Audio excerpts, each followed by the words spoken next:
organizan grupos locales.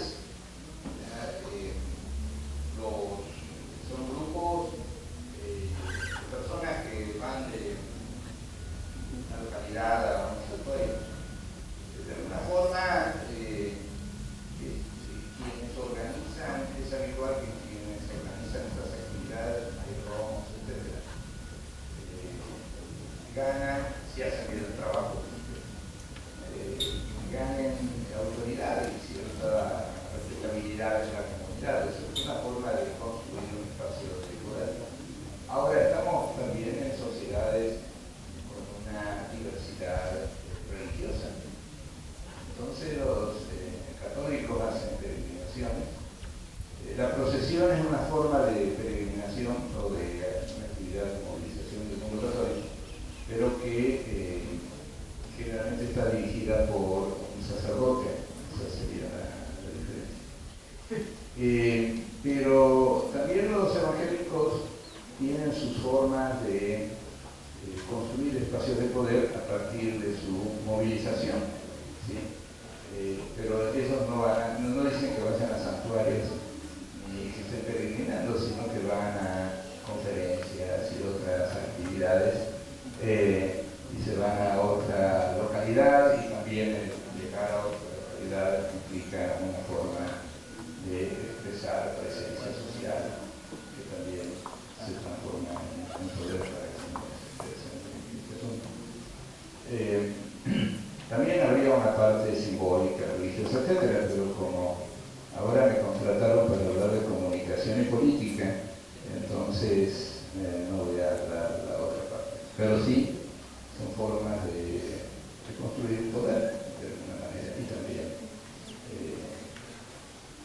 si nuestros amigos organizadores de estas jornadas hacen una buena organización, hacen buenos talleres, ganarán prestigio de que sí saben hacer las cosas, si no dirán entonces todo esto, ahora que hay un término que es en realidad un anglicismo, que es el empoderamiento. En castellano se diría distinto, pero el término, ¿cómo se mide el poder? Es por la capacidad de empoderamiento, de empoderarse más o menos.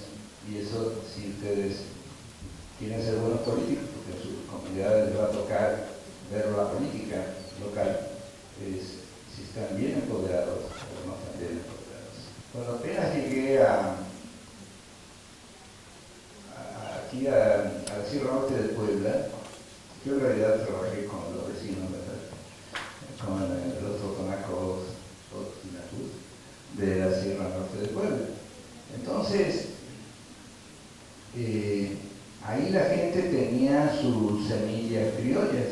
O sea, uno veía que tenían como seleccionadas las semillas de maíz y de frijol, etc. Ustedes eran semillas locales.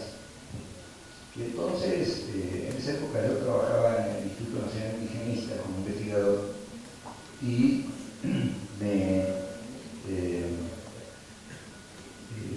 la gente de la comunidad me dijo, oiga, ¿y por qué no nos sugiere alguna semilla más interesante, que sea más productiva, etc.?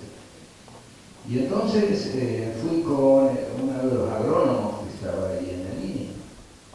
Y este agrónomo sacó un manual y tenía en su manual había un tipo de semilla que era como para aplicar a toda la sierra. Y entonces,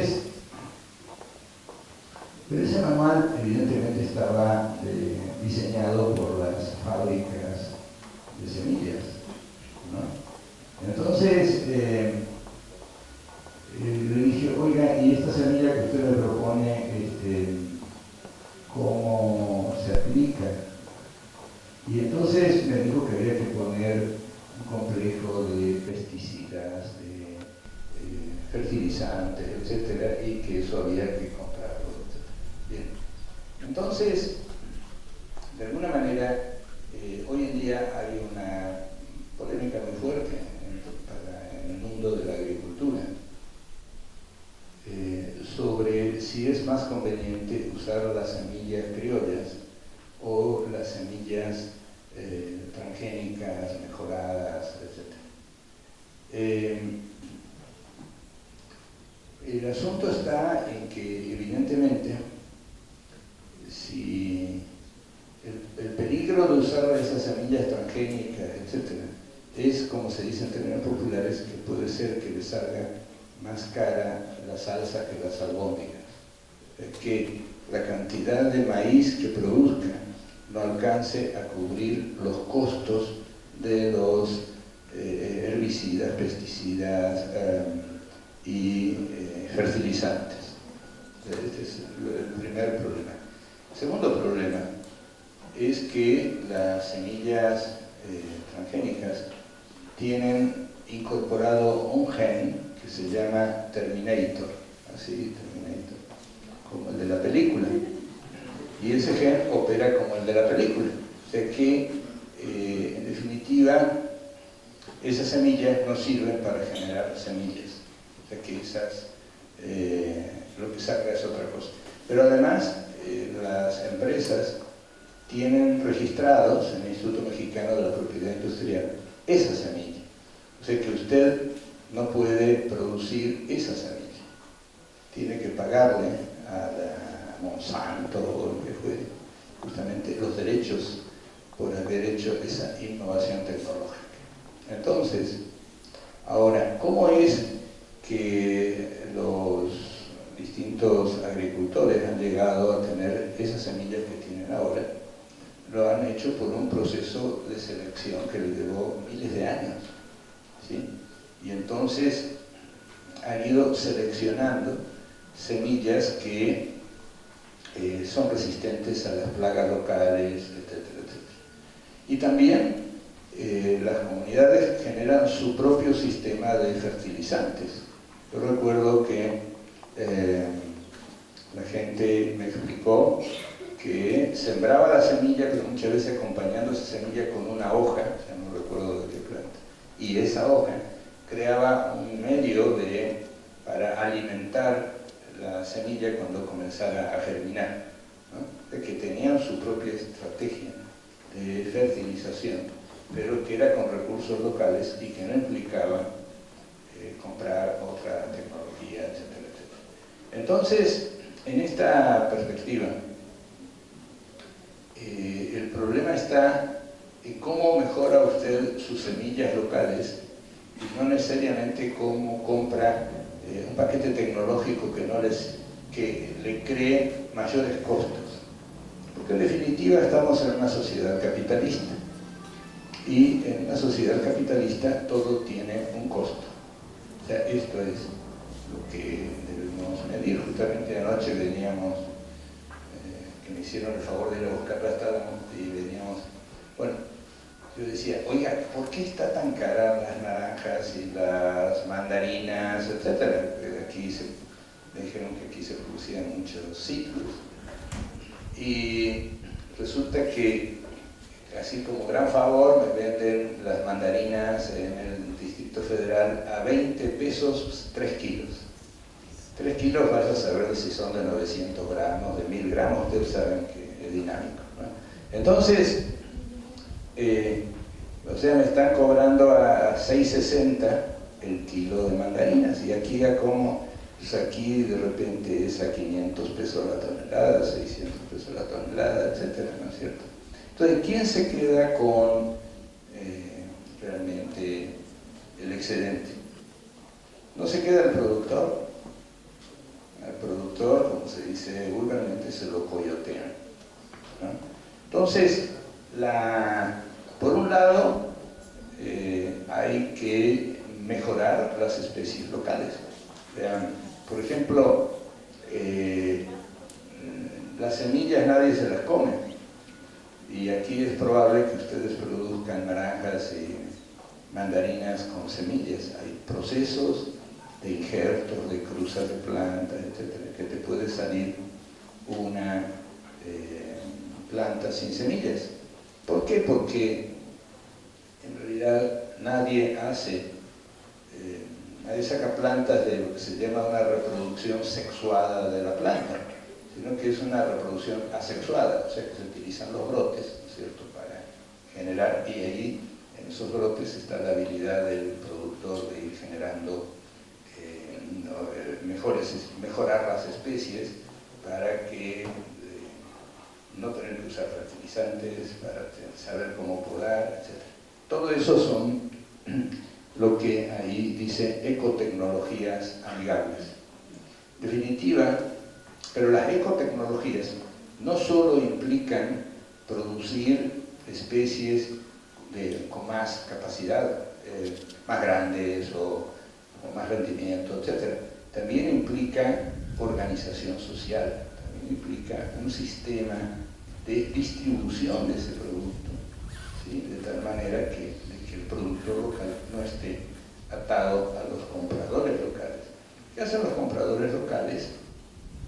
Vulgarmente llamados coyotes u otras cosas. Pero como de repente que hay algún compañero que es hijo de un acaparador local o comprador local, preferimos no usar epítetos, sino que el negocio del acaparador o distribuidor local es comprar lo más barato posible, no son sociedades de beneficencia, y tratar de vender lo más caro posible. A su vez va a tener que entrar con ese producto a la central de abastos, por ejemplo, de la Ciudad de México, de Jalapa, etc. Y ahí va a tener que pelearse con otros tiburones que son más grandes que él y van a poner condiciones. Entonces, de alguna forma, los productores tendrán que ver cómo generan sus propios sistemas de distribución, y eso es parte de las tecnologías amigables, porque las no amigables son las que te pagan 2 pesos, ¿no es cierto?, por tu tonelada.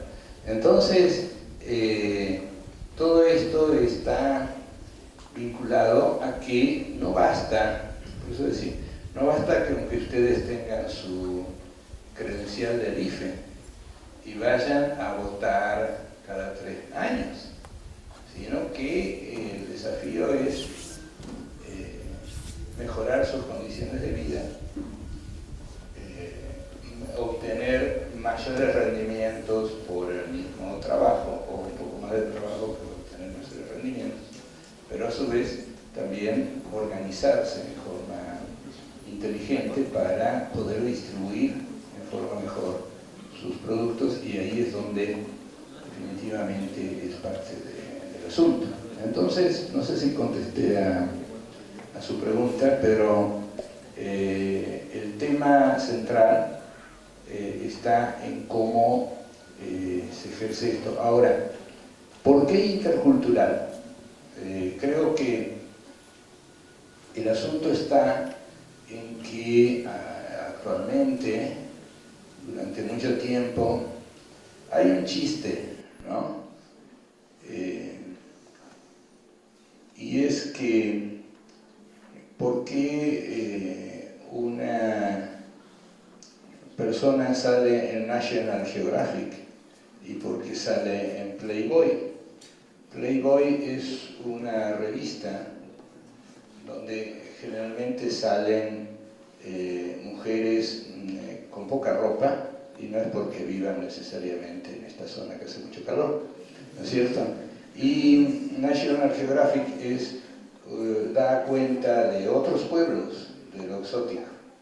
Y entonces, el asunto está en que si ustedes ven Televisa, las cosas de Televisa o TV Azteca, la gente que hace la propaganda de esos medios son todos güeros, ¿no?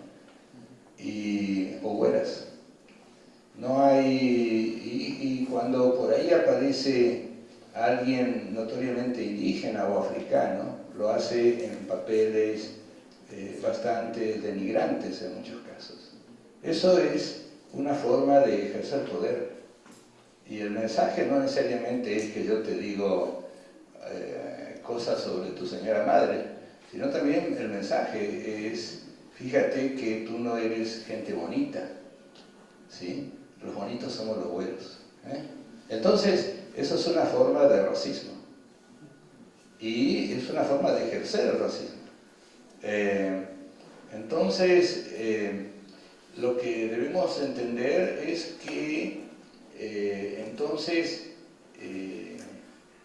¿por qué intercultural? Porque el desafío que tenemos en México, como muchos otros países, para construir una sociedad realmente democrática, es que todo el mundo sea valorado por sus capacidades, por sus destrezas, etc., y no por su color. Este es el punto. Entonces, en esa perspectiva, cuando se habla de una universidad intercultural, es que todas las culturas tienen el mismo valor y todas las culturas se merecen el mismo respeto.